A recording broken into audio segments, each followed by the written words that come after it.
Hi everyone, आप सभी का बहुत बहुत स्वागत है यूजीसी नेट अड्डा 24/7 पर। मेरा नाम है अभिषेक कौशिक, मेरे साथ अंजलि मैम।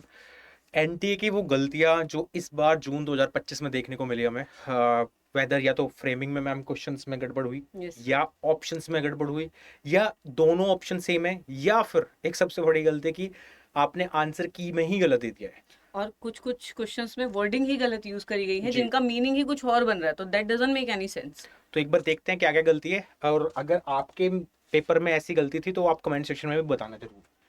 पहली गलती मैम ये रखी गई कि सेम ही ऑप्शंस रख दी गई। हाँ जी। आप देख पा रहे होंगे गाइस इसको। तो इसमें क्या है, ऑप्शन नंबर ए और ऑप्शन नंबर फोर्थ, पहला और चौथा जो है डिक्टो सेम है, मैच द कॉलम वाला क्वेश्चन था। आप अगर दो ऑप्शंस को सेम रख देते हो ना, तो वैसे ही आपने एलिमिनेशन कर दिया कि भाई इनमें से तो एक आंसर हो सकता है और बाकी के दो बचे 50-50 प्रोबेबिलिटी। बट इसमें प्रॉब्लम ये आएगी, अब जिन स्टूडेंट्स को पता ही नहीं है ना, कि कौन सा आंसर सही है कौन सा गलत है, उनको ज्यादा प्रॉब्लम देखने को मिल सकती है। मतलब इसमें जो मेहनत कर रहे वाले बच्चे हैं वो भी सेम हो गए, और जिनको थोड़ा बहुत एलिमिनेशन का ज्ञान है कि कैसे एलिमिनेट करते हैं, वो भी वहीं सेम लेवल पे आ गए हैं। प्लस सर इसमें की का भी इशू आएगा कि की में कौन सा सही है, बिल्कुल वन मैम। या फोर्थ। अब मान ये लो भी एक इशू आ किसी जाएगा। स्टूडेंट ने पहला वाला आंसर कर दिया है ना, हम्म। और आंसर जो है आंसर की में मान लो फोर्थ है, क्या आप उसको सही मानोगे गलत मानोगे, ये एक बड़ा चैलेंज निकल के आता है। और यही दो दो चार चार क्वेश्चन होंगे जिनकी वजह से आपका जेआरएफ रुक जाएगा। तो एनटीए को इस पर संज्ञान लेना चाहिए और ये रेक्टिफाई कर देना चाहिए ऑटोमेटिकली। मतलब इतनी बड़ी ऑर्गेनाइजेशन होके ऐसे छोटे छोटे जो करेक्शंस हैं वो दिख रहे हैं, और बिल्कुल। ये बच्चे भी रिपोर्ट कर रहे हैं। सबसे बड़ी बात है कि बच्चे खुद ये चीज जान पा रहे हैं कि यहाँ पर करेक्शंस हैं। ऐसा नहीं है कि फैकल्टी ही जान पा रही है, बच्चे भी ये चीज देख पा रहे हैं। और भी कुछ ऑप्शंस हैं यहाँ पर, जी मैम। देखो। एक ये क्वेश्चन देखने को मिला था, सीरीज वाला क्वेश्चन आई होप आपने करा होगा। एक स्टूडेंट ने भेजा भी था मेरे को। इसमें क्या किया इन्होंने गड़बड़, वैसे तो आंसर आंसर सही टिक किया है। इसमें क्या था, कुछ डिजिट्स को, हर डिजिट को चेंज कर दिया गया और एक नंबर आगे बढ़ा दिया गया। जो 9 थी उसको 0 कर दिया गया। तो बाद में ये पूछ रहा था कि 9 कितनी बार रिपीट हुआ है, तो आंसर तो इसका 3 टाइम्स आ रहा था। अब स्टूडेंट ने क्या गलती करी है कि यहाँ पे फोर्थ जो दे रखे है, अब आप इनको ऑप्शन मारोगे या इनको ऑप्शन मारोगे, ये थोड़ा सा यहाँ पे एक डाइसी सिचुएशन बन गई है। अगर आप इसको ऑप्शंस मान रहे हो कि 3 वाले पे टिक कर देते हैं, तो यहाँ पे फोर्थ आ गया है ना, तो आप सोचोगे कि चलो फोर्थ वाला आंसर होगा। अब आप अगर इसको टिक कर दोगे यहाँ फोर्थ वाले को, तब तुरंत गलत हो जाएगा। मतलब यहाँ पर आपके आंसर में भी एक खुद का क्वेश्चन है जहां पर आपको LR लगानी है बिल्कुल। कि इफ 4 is 3 then 3 is तो 4। एनटीए को आई थिंक यहाँ ये करना चाहिए था, ऊपर वाले हटा देते हैं, सिर्फ ऑप्शन से जहां पे लिखे हुए हैं है ना, वहां पे आप 1 2 3 4 जो भी आप ऑप्शन दे रहे थे वो देना चाहिए था। ऊपर वाली चीज नहीं देनी चाहिए थी मेरे हिसाब से। तो ये यहाँ भी फ्रेमिंग ऑफ द ऑप्शंस बोल सकते हैं, या फ्रेमिंग द क्वेश्चंस, ये गड़बड़ है। आप चेक भी कर सकते हो इसका जो था यहाँ पे, आप 1757 है ना क्वेश्चन आईडी।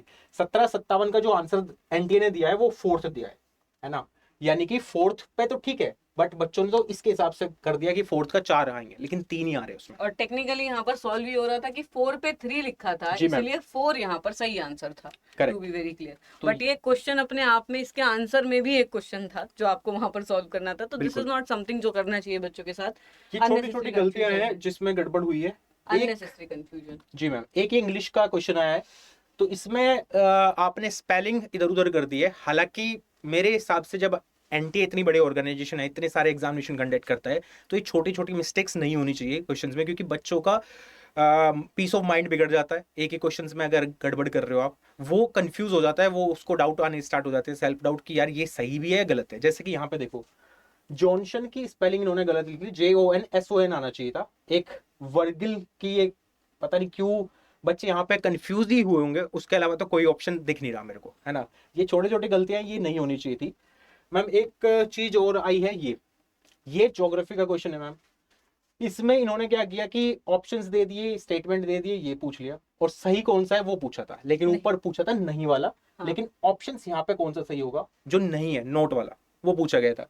तो मैम इसमें इन्होंने क्या किया कि ऑप्शन नंबर सी जो है, केवल स्टेटमेंट सी सही होना चाहिए था, बट वो ऑप्शंस में कहीं है ही नॉट इन द ऑप्शंस। मतलब ऊपर इन्होंने बोला है कि ये बताओ कि कौन सी इसमें से नहीं है, और अपेरेंटली जो जो सारी हैं वो यहाँ पर लिस्टेड है, तो यहाँ पर बिल्कुल। ऑप्शन ही सारे गलत हो गए। तो सही आंसर आपके पास कोई है नहीं, तो अब बच्चा क्या अटेम्प्ट करेगा? यहाँ पर एनटीए वालों को जवाब देना चाहिए इस चीज का। और इनकी छोटी छोटी गलतियों में सर बच्चों के 6 महीने खराब हो जाते हैं, बिल्कुल मैम। क्योंकि दो दो नंबर पे आपका जेआरएफ रुकता है, नेट रुकता है, पीएचडी रुकता है, किसी किसी बच्चे का निकलता ही नहीं है। और बिल्कुल। बच्चा फिर वहां पर सेल्फ डाउट, ये सारी चीजें जो है वो बढ़ती जाती है। तो ये तो छोटी छोटी गलतियां 6 6 मैम महीने खा आज ये जाते भी हैं लोग। बात है, जैसे ये क्वेश्चंस आए होंगे ना उनके सामने, तो ये कुछ ऐसा स्पेसिफिक नहीं है कि एक लाइन से क्वेश्चन है ना, बीच बीच में कहीं ना कहीं ये क्वेश्चंस देखने को मिले होंगे। इसकी वजह से क्या होता है कि कॉन्फिडेंस तो डाउन हुआ ही, साथ में इसमें टाइम वेस्ट हुआ होगा।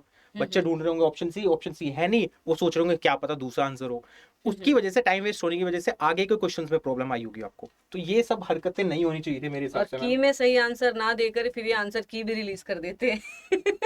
अलग ही लेवल है मैम।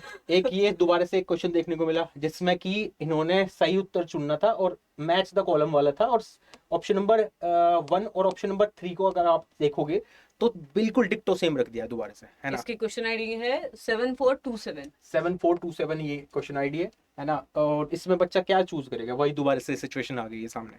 ठीक है, ये सब हरकतें नहीं होनी चाहिए थी। सर आपको क्या लगता है एनटीए के क्वेश्चंस ड्रॉप करने चाहिए जिनमें से सेम ऑप्शन वाले इश्यूज हैं? बिल्कुल मैम, तो नहीं आना चाहिए। या तो ड्रॉप करो या तो आप इनके मार्क्स ही हटा दो कि सबके, कि जिन्होंने अटेम्प्ट किया है जिन्होंने नहीं किया सबके, है ना। उसका कोई सिचुएशन ऐसे नहीं बनेगी कि जिन्होंने अटेम्प्ट किया है, भाई जिन्होंने नहीं भी अटेम्प्ट किया वो सोच रहे होंगे कि अच्छा ये क्वेश्चन ही गलत है तो हम अटेम्प्ट ही नहीं कर रहे।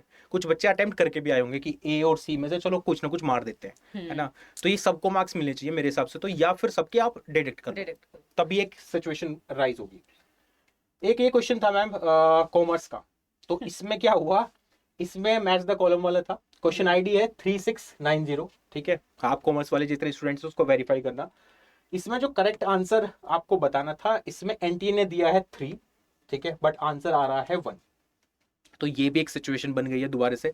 यहाँ भी कंफ्यूजन हुआ होगा बच्चों को कि कौन सा आंसर होगा, बट इन सब के मार्क्स मेरे हिसाब से मिलने चाहिए क्योंकि बहुत कंफ्यूजन होता है। और उससे भी बड़ी बात है, इवन दो बच्चे इन क्वेश्चंस को चैलेंज करते हैं, जब तक आप प्रूफ ना दो ना, they are not ready to change it या ड्रॉप इट। वो सारी चीजें हैं। अभी डबल वाले का बच्चा चलो प्रूफ दे सकता है, लेकिन कई मेरे भी साइकोलॉजी के 2 क्वेश्चन ऐसे थे जिनमें एक सीक्वेंस प्रोवाइडेड था, बट वो सीक्वेंस एग्जिस्ट ही नहीं करता किसी भी बुक में। बट मैम एक ये पॉइंट तो आपने सही बताया, एक पॉइंट ये भी है कि बच्चा किन किन क्वेश्चंस को चैलेंज करेगा। 200 रुपए वो बार बार तो लगा नहीं रहा होगा, है ना। वो कितनी बार चैलेंज करेगा, किस किस क्वेश्चंस के लिए, हर पर क्वेश्चंस के लिए 200 रुपए है ना। तो कोई सिचुएशन बन नहीं रही है ऐसी। एक क्वेश्चन मैम ये आपका आया हुआ था। हाँ, ये साइकोलॉजी से है, तो यहाँ जी। पर टेक्निकली इन्होंने कॉन्क्लूजन्स यूज किया हुआ है वर्ड, जबकि कॉन्क्लूजन का मतलब होता है, साइकोलॉजी के अगर आप बच्चे हो तो आप ऑलरेडी ये चीजें पढ़ते हो कि एक सडन मूवमेंट ऑफ बॉडी होती है, मतलब जो आपका लिम्स है वो all of sudden involuntary movement होती है दर्द की वजह से, या सीजर किसी को आए हैं तो ये जी। उस रीजन से होता है।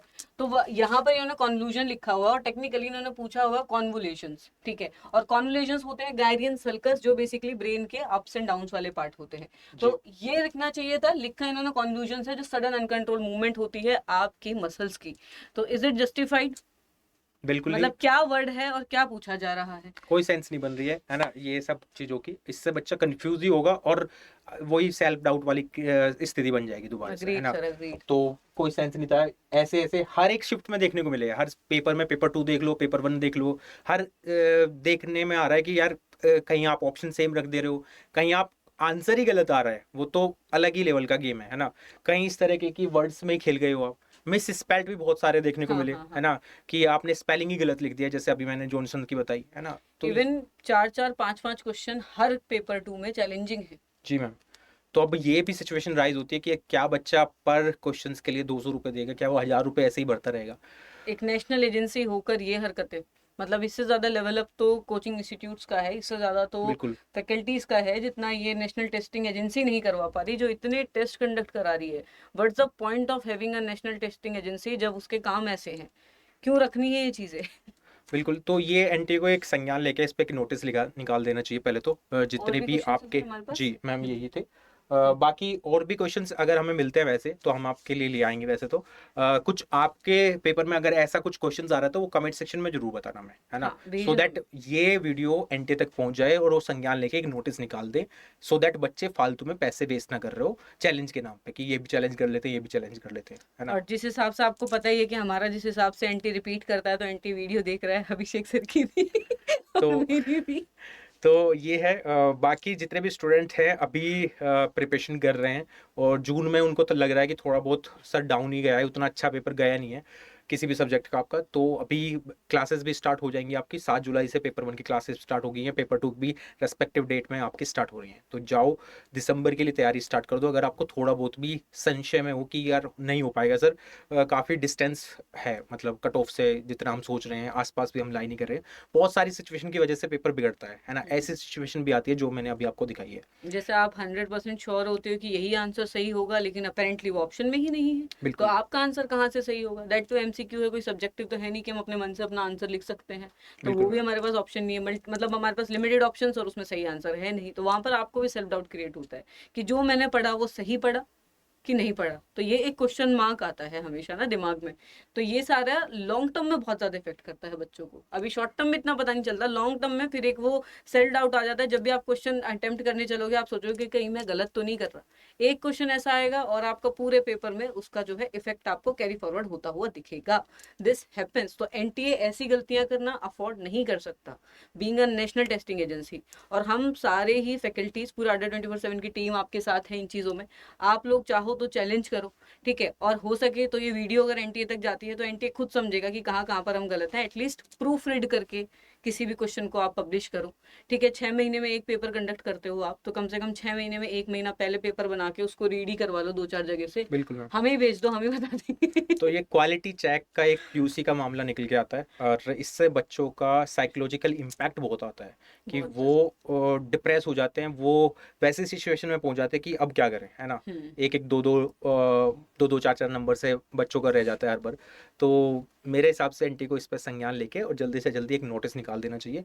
और जैसा मैं हमेशा बताता हूँ, एक सब अपडेटेड सिलेबस भी चाहिए, है ना। वहाँ भी बहुत लूप होल्स है जैसे कि मूवीज आ गई थी इस बार। मूवीज आ गई थी। आप मास मीडिया डाल रहे हो कम्युनिकेशन में, मास मीडिया के अंदर क्या मूवीज सीरियल्स ही भरे रहेंगे, वो भी एक सिचुएशन है। जैसे मैथ्स में एडवांस मैथ्स आप पूछ रहे हो, कहीं भी सिलेबस में मेंशन नहीं है ना। मिसिंग डीआई है, ये सब चीज़ें आपको थोड़ा सा रेक्टिफाई करके चीज़ों को सही तरीके से संचालन कर देना चाहिए, सो दैट आपके ऊपर ट्रस्ट बन जाए स्टूडेंट्स का, फैकल्टीज का। और ठीक है, दूसरी चीज ये है कि एनटीए का ये राइट नहीं है कि आपसे आपके 6 महीने छीने जाए। जहां बिल्कुल पर आपका ग्रोथ का टाइम है, this is the time where you grow.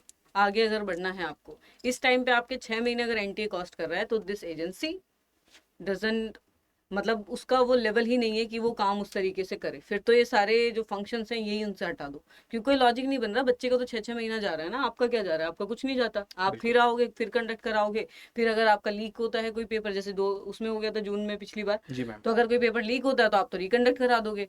बच्चे का क्या? कोई बच्चे के बारे में सोच रहा है यहाँ पर? कोई नहीं सोच रहा। तो this this is something very disgusting, I would say. तो आपके क्या विचार हैं एज ए स्टूडेंट, आप क्या सोचते हो इस बारे में? तो कमेंट सेक्शन में अपनी राय जरूर लिखना। और अगर वीडियो अच्छी लगी है तो लाइक कर देना, इस वीडियो को शेयर जरूर कर देना, सो दैट ये एनटीए तक जरूर पहुंच जाए। ठीक और है, ये वीडियो आने वाले बच्चे भी देखें, क्योंकि आपको वहां पर अगर ऐसा कुछ होता है तो आपको पता होगा कि मैं ठीक हूँ। एनटीए करेक्ट गलत है, करेक्ट। एनटीए भी गलत हो सकता है। तो ये ना सोचे कि ऑर्गेनाइजेशन गलत नहीं है, एजेंसी से भी गलत क्वेश्चन आ रहे हैं और आपका कुछ आंसर हो सकता है कि वहां पर सही हो। तो ये चीज सोच के आगे पेपर खराब नहीं करोगे आप लोग। तो दिस इज समवेयर अवेयरनेस। पहले अवेयरनेस होती है, फिर उसका सोल्यूशन होता है। तो awareness is the key. Awareness आपके पास है कि कैसी कैसी गलतियां एनटीए कर रहा है, तो अपना पेपर जब भी लिखो, दिसंबर में लिखो, अगले जून में लिखो, जब भी लिखो, इवन दो कोई और भी कम्पिटिटिव एग्जाम आप लिखते हो, तो आपको पता होना चाहिए कि कई बार ऑर्गेनाइजेशन भी ऐसी गलतियां कर देती है। तो दिस इज ट्रू, ठीक है। आप अपने पार्ट पर बिल्कुल ठीक हो। बिल्कुल। चलो यही सम अप करते हैं, और बाकी किसी को अगर बैचेस में एनरोल करना है, वो नीचे नंबर चल रहा है, उस पर आप डायरेक्ट कॉल कर लेना। चलो, thank you so much guys. Thank you everyone.